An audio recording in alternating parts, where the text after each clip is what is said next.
خطا ہونا بزرگی میں کوئی رکاوٹ نہیں۔ ماعز اسلمی کو پتھر پڑ رہے تھے جب وہ حد لگ رہی تھی کہ ابھی جو تم نے ماعز کا گوشت کھایا اس سے زیادہ ناپاک تم نے کھایا۔ گناہ ہونا انسانی اللہ اور بندے کے تعلق میں رکاوٹ تب بنتا ہے جب اصرار ہو، میں حاملہ ہوں زنا سے، مجھے پاک کریں، اس لیے کبھی کسی کے گناہ پر اس کو حقیر نہ سمجھو۔ ہاتھ جوڑتا ہوں۔ انہو من یتق، وہ انسان ہی نہیں جس سے خطا نہ ہو، اور پھر وہ انسان ہی نہیں ہے جو خطا پہ شرمندہ نہ ہو، پھر وہ شیطان ہے۔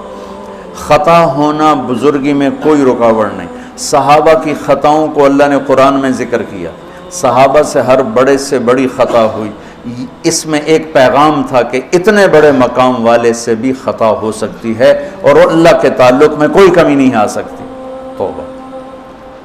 ماعز اسلمی کو پتھر پڑ رہے تھے جب وہ حد لگ رہی تھی، تو دو آدمی آپس میں باتیں کر رہے تھے، دیکھو اچھا بھلا اس پر پردہ ڈال دیا تھا اللہ کے نبی نے، یہ خود ہی اپنے آپ کو ذلیل کر کے آ گیا۔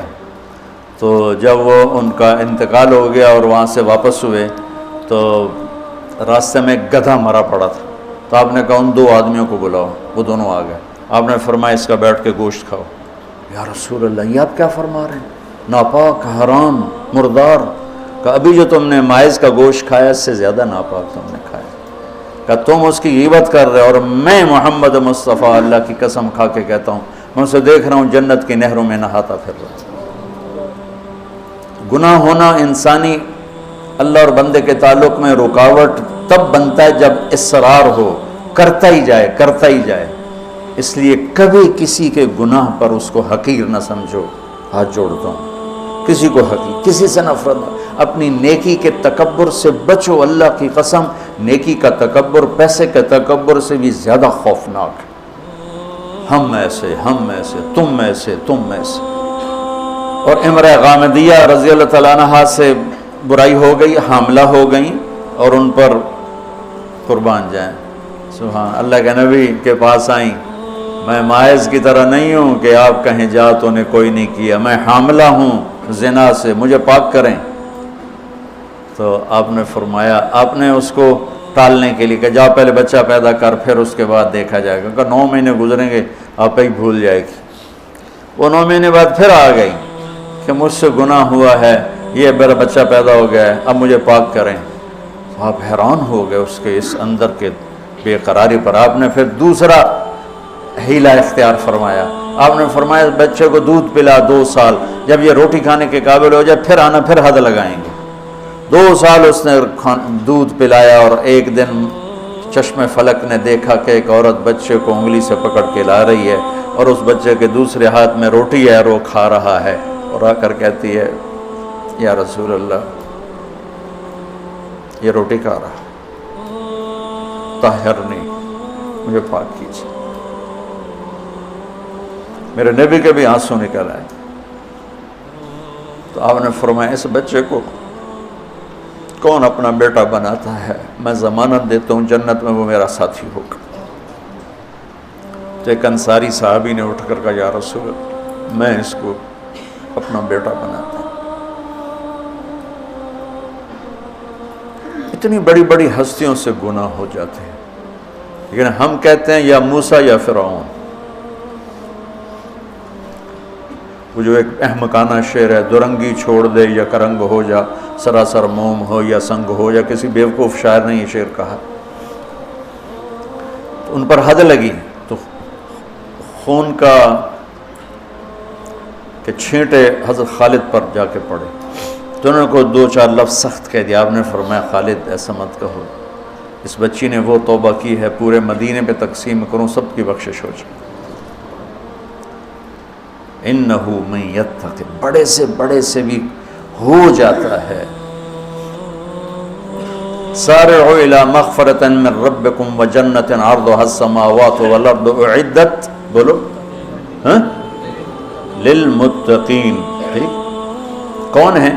الذین ينفقون فی السراء والضراء، جو تنگی اور فراخی میں خرچ کرتے ہیں، والکاظمین الغیظ، جو غصے کو پیتے ہیں، والعافین عن الناس، جو لوگوں کو معاف کرتے ہیں، واللہ یحب المحسنین، اللہ احسان کرنے والوں کو پسند کرتا ہے۔ اب آگے بھی تقوی والے ہی آ رہے ہیں۔ والذین اذا فعلوا فاحشۃ، فاحشہ میں نے بتایا تھا نا قرآن میں کس معنی میں آتا ہے، اور یہ کس کے بارے میں؟ اللہ اکبر، واہ میرے رب، تو نے اتنی گنجائشیں دی اور تیرے بندوں نے جہنم ہی واجب کر دی تیرے بندوں پر۔ مجھے ایک پڑھا لکھا نوجوان کہنے لگا تسی مولویاں ساڈے کولوں ساڈا رب کھولے، اور ساتھ ہی رونے لگا کہ تساں مولویاں ساڈے کول ساڈا رب کھولے، ڈرائی جاندن ڈرائی جاندن ڈرائی جاندن۔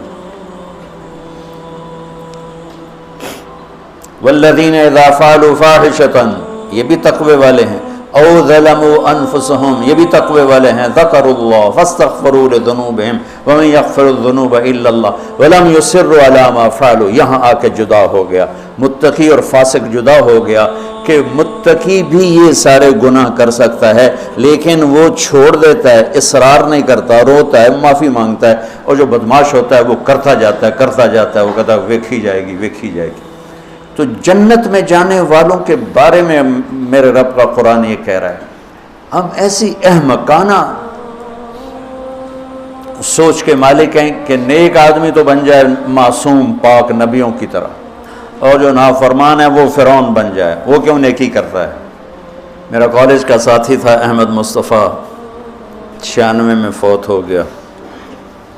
اس کا چلہ لگا تو سارے عیب چھوٹ گئے، صرف شراب رہ گئی تھی، تو وہ نشے میں اس کے دوستوں نے اس کو گھر کے دروازے کے سامنے اتارا تو وہ دروازے پر ہی گر کے پڑا ہوا تھا۔ تو پولیس کی گزری وین تو انہوں نے اٹھا کے ڈالا اور چوکی لے گئے۔ صبح اس کی آنکھ کھلی تو روشنی ہو رہی تھی، تو اس نے سپاہی بھی جانتے تھے، اچھا بڑے آدمی کا بیٹا تھا، خود بھی کافی مشہور تھا، تو اس نے کہا یار جلدی جلدی مصلی لوٹا لو، میں نے نماز پڑھنی۔ تو کہنے لگا راتی کی کر دے رہے ہو؟ تو کہنے لگا اسے واسطے تو نماز پڑھن لگا کہ منہ کالا کیتا ہے دھو بھی لواں۔ اور ہمارا کیا تصور ہے، تیری روٹی حرام، تجھے نمازوں کا کیا فائدہ، تو داڑھی منڈاتا ہے، تیرا کیا دین ہے، تیری شکل ہی کافروں جیسی ہے، تیرا کیا دین ہے۔ ہمارے دیندار طبقے نے بے دینی کو پروموٹ کیا نفرت کر کے۔ دین تو سراپا محبت سر